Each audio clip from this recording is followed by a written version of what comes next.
Well, hello, everyone, and welcome to SaaS Marketing Makeover. It's your host, Garrett Mehrguth, and I am excited to be joined by Ryan O'Hara, VP of Growth and Marketing at LeadIQ. Welcome to the show, Ryan. I'm doing the queen wave, I guess. This is what the queen is. So what's up, everybody? Well, I'm excited to have you. So for everybody tuning in for the first time, we are both blind to what companies are on here. We have zero preparation, more than zero experience, though. So Ryan's led marketing for a lot of great SaaS organizations. LeadIQ is going through a boom right now. So excited to have him with us.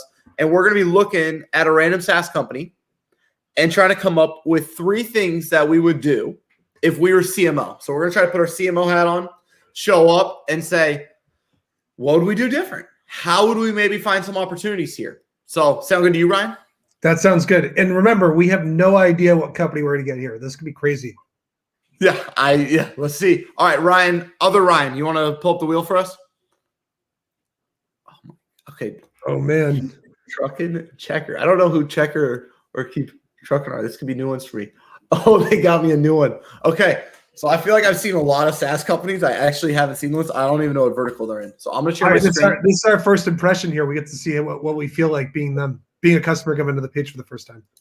100%. All right. So let's see. So Checkr. Can you see my screen here, Ryan? Yeah, I'm going to try and make it bigger, but I can see it. Okay, cool.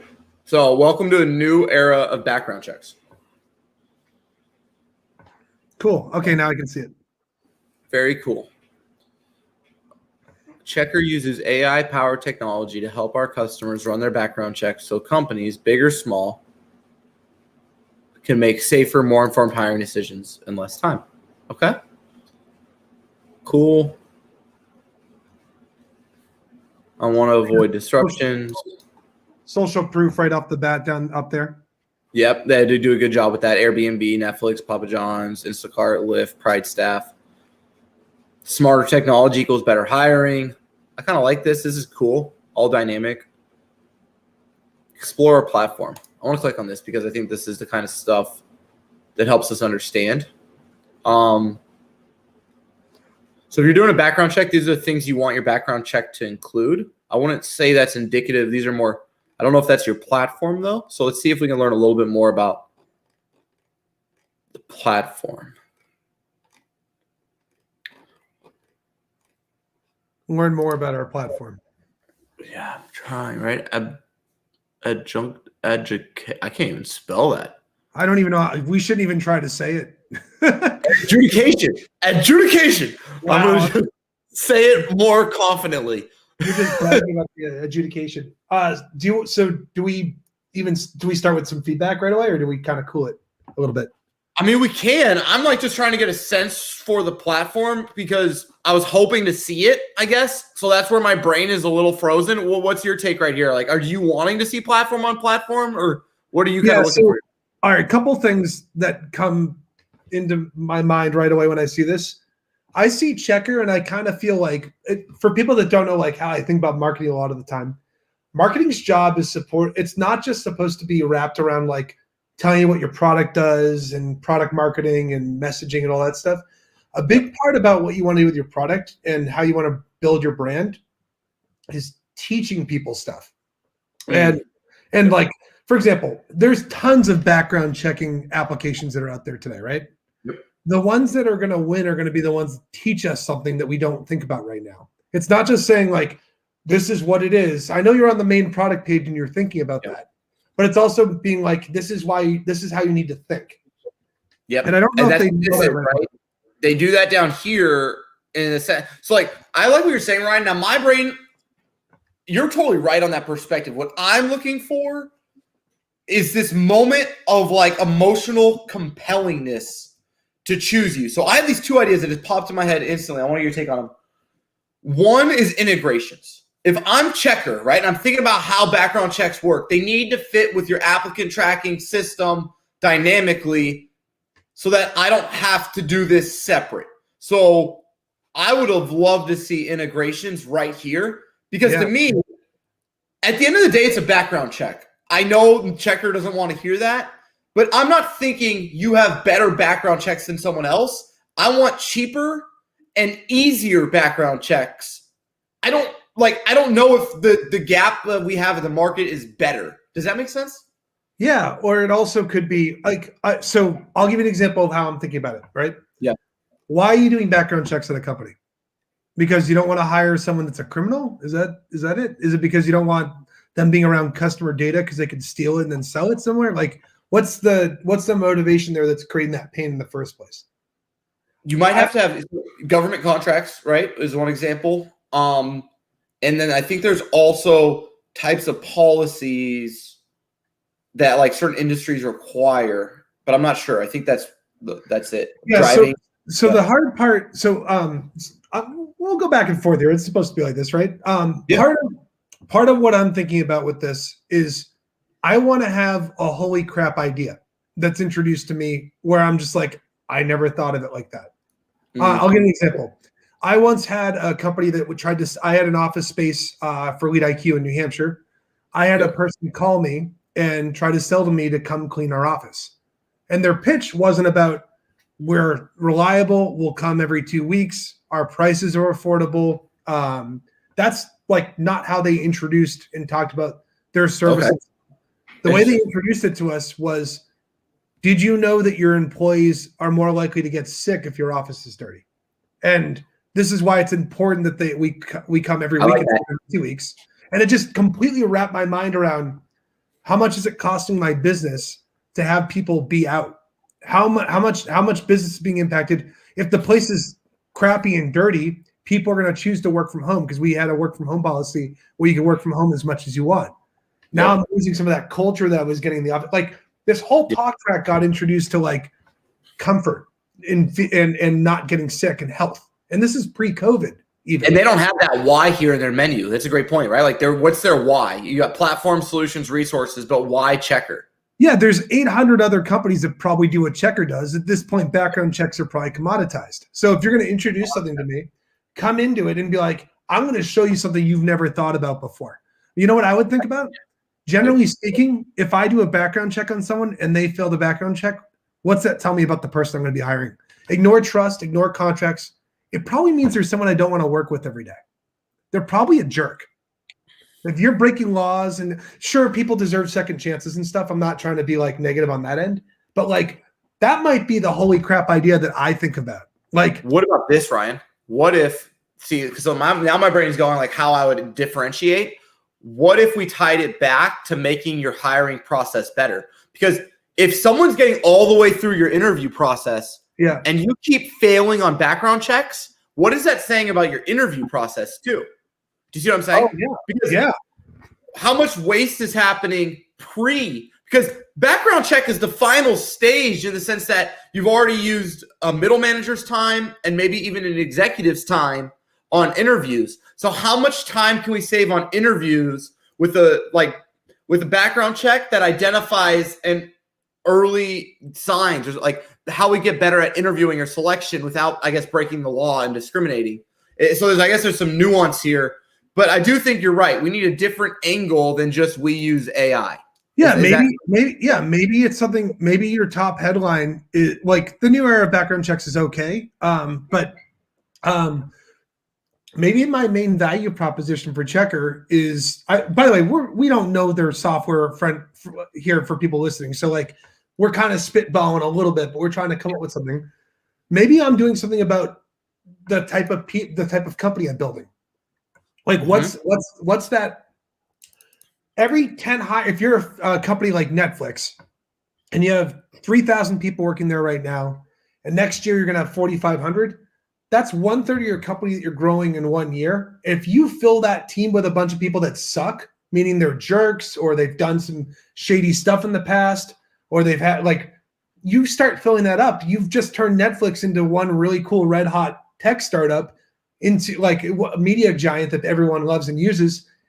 You've turned that into like a weird, shady, seedy media company that you don't really want to work with. Yep. And that's maybe I'm harping that a little bit, but that's how I think about this. Every company that's telling your story with your positioning out there and listening to this, you need to think about like what's something that's going to make the person stop and think like, I never thought of background checks being that important, but now I get it. The background check isn't because of government contracts or auditing. The background check is because you want to go to work and be at a company where the people there are generally good. And you want your customers to experience people that are genuinely good, right? And so I love that. I'm still, yes, right? yes, that's genius. Now we're getting closer, right? So I love that. So we have this idea of a value prop. Now, I love this idea. Notice, contact us, request a demo. But I love this idea of my background check. I don't know what it does yet, so I'm going to click on it in a second. Yeah, let's see it. What I hope is that I could put my information in, and I would get a live background check of myself, so I would immediately understand the value of the product. I think that would be such a cool way. Yeah, I'm curious about this too. I think it's kind of an interesting thing. Do you think they charge for this? I don't know. Let's see. Get status on your background check. So no, this is okay, so what's happening here is I apply to work for Papa John's, but their last step before you get the job as a driver is you have to pass the background check, but then they're not getting back to me. So it looks like I could log in myself because I think you have to have access from a legality standpoint. So I would, though, my thought here is kind of like how, HubSpot has a marketing grader. Yeah. I would love for me to be able to get my own background check free of charge from Checkr as part of my onboarding. And then that would allow me to from there create an account or request a demo. I think that'd be a great low friction offer. What's your take on product integration with low friction offers like that? Oh, I love it. And the other thing it can do is it can make a product qualified lead for your sales team. So if someone comes in and fills out, let's say I just get right into the product, right? We do that at LeadIQ, for example. We want people to get right in if they can. Your sales team can go through and you can build some internal processes to filter through the people requesting background checks. And you can look at some stuff like their title.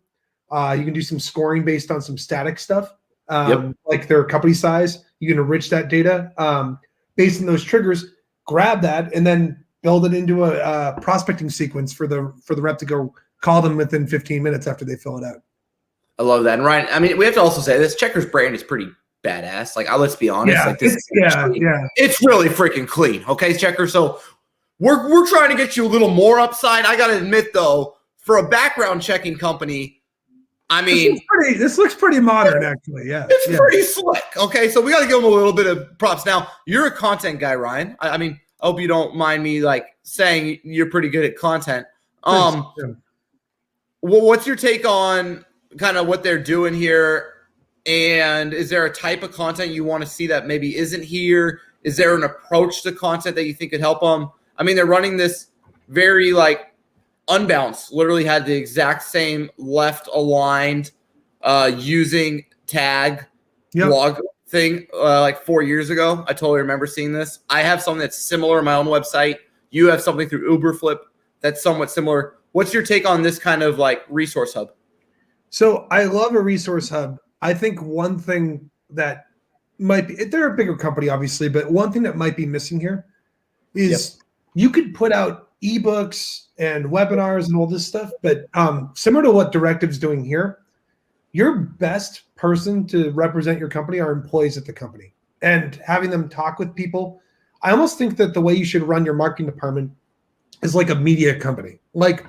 Agreed. My favorite example of this, if you're trying to think of a parallel, is look at TBS, right? TBS is a TV network. They have lots of assets that are out there. If you go look at Conan O'Brien as a media company, Conan has basically built a media empire by putting things out there. He's got a podcast, a show he puts out every day, little segments that they do, native advertising, but they put their employees all over the place. If you look at stuff we do at LeadIQ, we do the same thing.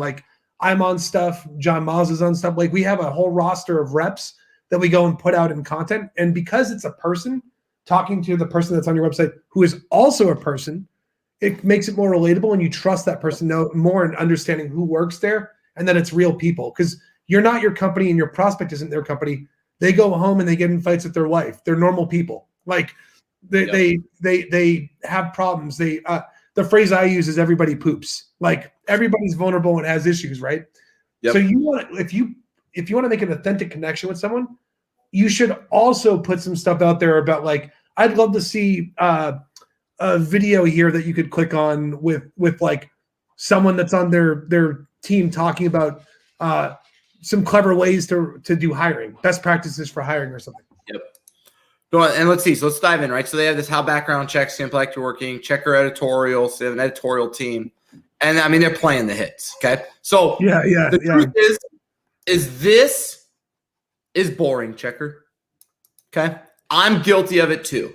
I'm trying to come up with new ideas. Let me show you guys an example of a new idea of what I want to do in content, because I think someone like Checkr could benefit from it. So what I want to do right now is I want to copy Mischief, and they're doing drops. So what if all of our content was so good that we only did one piece a month, but everyone in our industry was waiting for it to launch? For example, Birkenstock.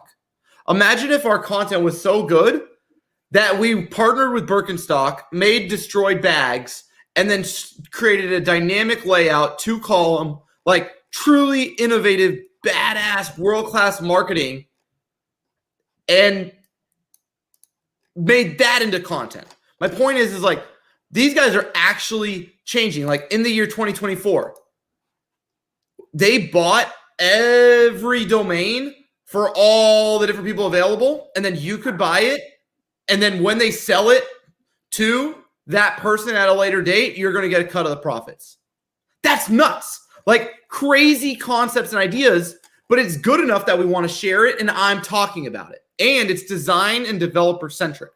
So the reason I'm saying all that is if I'm Checkr, I want to get away from SEO driven content, right? Hand up, I'm the SEO guy. SEO content isn't going to do what you want for your business if you're Checkr and you don't have self-onboarding, right? Let's not get it twisted. I can't come in here and this piece isn't so good. I can guarantee you that I read this and I think, damn, I need to hire Checkr. That's the truth. Now, what if it was functional though? If you're Checkr, you know the average time you save an HR professional in background checks. In fact, you could build a calculator that could show a savings calculator of what happens when someone moves from their current legacy platform to the new shiny Checkr platform. How much money do they save? That's the kind of content I'm craving in SaaS that creates demand for my product instead of boring, low-level awareness of its value prop. You know what else you can do too? I think another thing that a lot of people forget is that when you make content, you want to inform people, but you also want to entertain them. Like the phrase I like to use is infotainment. How background checks can impact my workforce planning. Yeah, it might get indexed and pick up something on some search engines and stuff too. But how many people are going to bounce off this page because they get a paragraph in and they nod off? Like, yeah, it's all going to be retargeting driven, right? Like has to all be retargeting. I'm guilty of it, Ryan. Like, let's be honest. I do this too. I'm just saying I hate it. And someone should be honest to be like, yeah, it's not good marketing. Because it's not. Like, these types of blog posts are not good marketing. It is a tactic we developed because we wanted to get leads from Google. But if you deleted Google, why would you create this piece of content for your audience? I think that's the new game we need to play as SEOs. Because if people out there start doing content this good in SaaS, like, watch out. Like, what if you did this idea, by the way, Ryan? Since you guys have that privacy tab where you came up with data lotto. So give us your personal info. We sell it to advertisers. One person wins all the money. Imagine what this would do for your guys' cell phone collection. Yeah. That's actually dope, right? Like, it's product. Do you see what I'm saying? But that's good content. Nobody's reading this like, damn, gotta steal this. And I think that's my problem with all of us, myself included. Like, hand up, I'm guilty. Is we keep all doing the same average content, hoping for above average results. Yeah. Are you familiar at all with with brand archetyping? Like, I'm not familiar with that word, but I'm probably familiar with what it means. Break it down for me. Yeah, so in the 60s, people that follow me and stuff have probably heard me talk about this before because I geek out about this stuff. But in the 60s, ad agencies and stuff started to hire in-house psychologists who would basically go and try and figure out how to use psychology in your brand strategy. And when they work with clients, they'd figure this out. For example, you could buy a motorcycle with Harley Davidson, BMW makes motorcycles, Ducati, you go down the list. But when you buy a Harley, people feel like they're a badass when they buy a Harley. And that manipulation that they do in the way that they advertise, the way that they make ads and stuff is designed to get you to be like, When I see Harley, I associate people that have Harleys as being badass. Therefore, if I get a Harley, I'm a badass. Yep. What that does is you put your brand into an archetype. There's 12 of them that have been figured out. They come from Carl Jung originally, with people putting people in categories. But the idea is that if you pick a brand archetype, you can make your brand pizzazz with more personality and more interest. Like that lotto idea looks really cool. I love that it was loud and flashy. It's the copy's really clever. It's probably a gesture archetype. Like its goal is to be entertaining. It's supposed to be engaging and catch you and zig while everyone else is zagging. Like that's something that you can do. I feel like Checkr could be doing that too. This looks like all the soul has been sucked out and pushed into like, and I get that you're marketing to HR people, but the HR people that go home all have different perspectives and different archetypes you could use. So like if they want to do a creator archetype, you would talk about building in the companies that you're building. If you wanted to be Checkr, like let's pretend I want to be a rebel archetype for Checkr, right? I might say like, I might make a tagline that's like, forget all you know about background checks. Like, and they actually like start to say that in the beginning copy. And then then you get here and it's just boring HR lingo. It was something like this, right? Like it would be, if you were to do that, right? You would write maybe a headline just like that.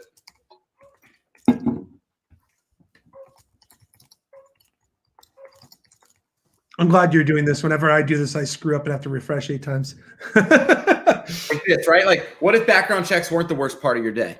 Yeah. Like a challenge. Like you're challenging them a little bit. You're getting them thinking about or the idea is that you work with Checkr because Checkr doesn't say something like your Checkr's not the product you're buying. Your customer is the product that they're buying, and that's sort of what I'm thinking about with that. If I'm Checkr, I'm thinking like, I'm going to go through all my content. I'm going to go and pick a brand archetype, and I'm going to make all my content use that same voice. Anyone that's speaking on behalf of the company is following that same archetype as well. It becomes a compass to be like, I get a vibe when I use Checkr. Because like we both get vibes when you work. Like you see Disney, you get a vibe, right? Yep. That's sort of what I'm thinking. When you see this story. Yeah. You want to create an emotional story that connects with someone in a way they're like, man, I feel like when I use this product, I feel this way because their vibe and feel is this way.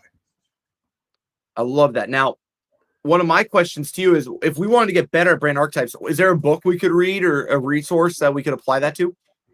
There's lots of blog posts that you can see out there. If you just Google brand archetype, we actually wrote one at LeadIQ. One of the things I do is I've been talking about it for reps using it when they're doing social on set, like when they're doing social selling, to be an archetype all the time. But there's plenty of other examples too. If you want to know how to do it, the right thing to do is write down some adjectives of what you want your brand to be, and then try and put them into one of the 12 categories. And the one that scores the most, see if your competitors are doing it. You don't want to do what your competitors are doing too. Actually, let's talk about Checkr's design for a second too. I kind of feel like if we're doing the SaaS remodel, remold on stuff, you kind of want to have it be a little bit less ordinary and plain too. Like this looks like every other website that we go to, doesn't it? Execute it really well, though. I agree, but like they do act like, I agree with you. Like this, just so you understand, like in my opinion, like they copied this company.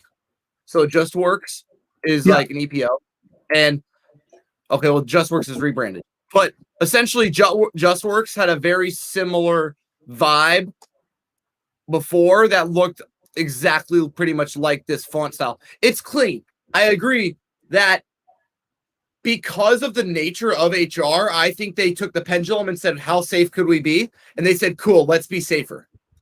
And I'm not saying that's a bad play though, right? Like honestly, it might be the smartest move for them. And I care more about execution. And I do think they executed it really well, but it is very emotionless, but it is clean.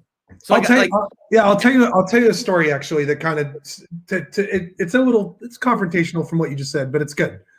I worked at a healthcare startup for a year, and we had an EHR system that would take health records and let hospitals make it so they can make them electronic. We ran an A/B test on 2 pages. One where we just talked about what the product was, and it was super safe and conservative because you can't be funny and silly and clever in healthcare. Like that was what we were kind of thinking about. And then we ran another test where we ran the page, and the copy was really clever and funny. We made comments about we joked that our whole thing was manage your health records like it's not like it isn't 1985. That was the way that we did it. And then the whole page just like made fun of stuff that we don't do anymore, like using floppy disk, and like we just went down this list and stuff. The second page had way more conversion, and it wasn't just because the copy was clever. We actually asked people afterward. We asked people about this and ran some studies. If you exude confidence in whatever you're putting out for content, you'll actually have a higher trust score than if you go and put something up that's like really staunchy. Like, for example, if I say we won't spam you on a landing page, the first thing you think about is, crap, I'm going to get emails from this company. Yeah. It's kind of stemming off that. So what I'm suggesting is, even though it's HR and you want to be safe because you're targeting people that are HR, the problem is every HR company is doing that. And if you want to stand out and be different than JustWorks or Zenefits, or I can go to Rippling, I can go down the list of all these different companies. You want to be different and really stand out and be like, man, this brand gets me. I'm going to stop what I'm doing and really pay attention to them. I'm not going to leave this page. I'm going to look through their content and stuff. You need a voice that's different and unique from these other companies. A brand and a personality needs to exist and exhume in the stuff that you're looking at on the site. No, Ryan, I love that. And I actually completely agree with you. So let's wrap this up, though. So you're the CMO. You got 3 things that you're going to do to help Checkr get to that next goal of theirs. What does that look like?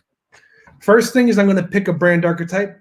As I mentioned earlier, the archetype I pick is going to be based on 2 things. 1, how do I want people to view my brand? And 2, what's the opposite of what my competitors are doing? Competitors are not just people that directly compete with you. It's everybody in your space that's going after the same buyers that you have. I like that. So that's the first one. The second one that I would do, and I love this idea that you kind of built off of, my background check is really interesting. Yep. If you want to put, I don't know how legal this is, so maybe this isn't legal. I'm ignorant of the industry and the space, but maybe something you could do instead is run a background check on a coworker that already works with you or something. If you're that person. I like it. That's a little Snoopy, Ryan, but it's compelling. Here's what you do. You make instead of making a form that's like, hey, run a put your candidate's info in and we'll do a background check, have them put in someone that works with you and put in that person's work information, and it'll send it to them too so they know about it. Now you've created mobility inside that organization, especially if, like, let's say you and I both work in HR and sit next to each other, right? That's a really easy tactic. Now I'm taking one person that's looking at my site at this company and getting 2 people to look at it in HR instead.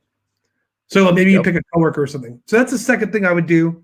Third thing I got to think about for a second, but what are some things that you get you a third? Let me get you a third, because I think we got to talk about price.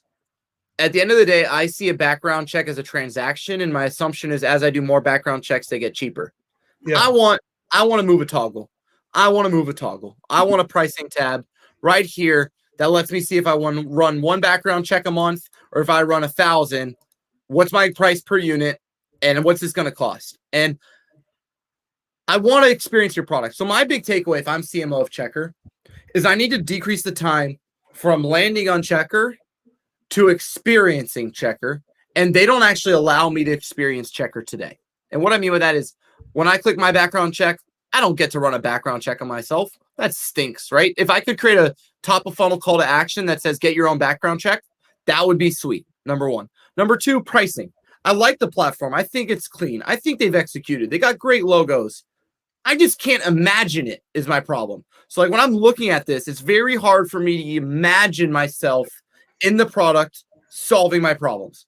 So when I explore our platform, show me a live trial instance. Give me a live trial instance from acme.inc, like every other product in the world, and let me see what it's like to run these features. I want to get in your product, and at that point, then gate it. Now let me request a demo. Now let me start my free trial. So to me, I need to get pricing. I need to get my product integrated, and I need to have a better top of funnel call to action that's frictionless, because technically right now, I have no way of interacting with Checkr unless I contact them. In other words, my only way to work with them is to get a demo without really being able to learn anything about the product. And I think that friction hurts. You could even come up with some sort of freemium model where you do 1 or 2 background checks a month for them for free and keep them in your funnel. Why not? That's what I'm saying. Just let me do a background check and then give me a trial instance that's already preloaded with Acme Inc. so I can see what it's like for Acme if I were to convert more candidates or lower my risk or remove friction. And I want some data. Don't tell me remove friction. Tell me how much friction to remove. How much do you increase productivity by? How much faster can I convert candidates? How much can I lower my risk by? Like, if you can give me some absolute copy, like you said earlier, right? An brand archetype, but with absolute language instead of relative, and then lower my friction to figuring out your platform, I think they can just take massive market share because they do have a good content engine. They do have a good brand. I just don't know if I can experience the product like I'd like to, if that makes sense. Hey, real quick, also another thing too. The quotes, you could actually use the social proof to prove the point out instead too. So like when you said actual numbers, have those numbers come from the customer, not from you if you want to. Right, previously 37% of hourly workers said being hired quickly was the most important factor when choosing where to work. With so many job seekers looking for work, many will take the first job they're offered. I don't know what that means, but at least it's got a stat in it, right? So like I get what you're saying, like get us some quotes, get us some stats. This was a good one. I think they have a lot of potential, Ryan. I think they have such, I mean, their brand's clean. Let's not act like it's not. Like that's a really it's great. We're big snobs. We're those guys at the back that are like, yeah, have you heard of this band? They're big in Europe. Like that's what we're doing basically. We're digging deep there, but we're coming with some ideas. No, I love it. But no, this has been amazing, Ryan. For anyone who wants to follow along, learn more about brand archetypes, who want to kind of learn more from your perspective, how can they do that? Add me on LinkedIn, or you can go LeadIQ and do a search on brand archetypes LeadIQ. We've done a couple posts about them, including one where I talk about loving Taylor Swift as a 33-year-old man. So she's a good example of brand archetypes, by the way, working. I love it. Well, thank you so much, Ryan, for being on the show. That is all. Thank you, Checkr, for being our muse. And have a great day, everybody. Bye.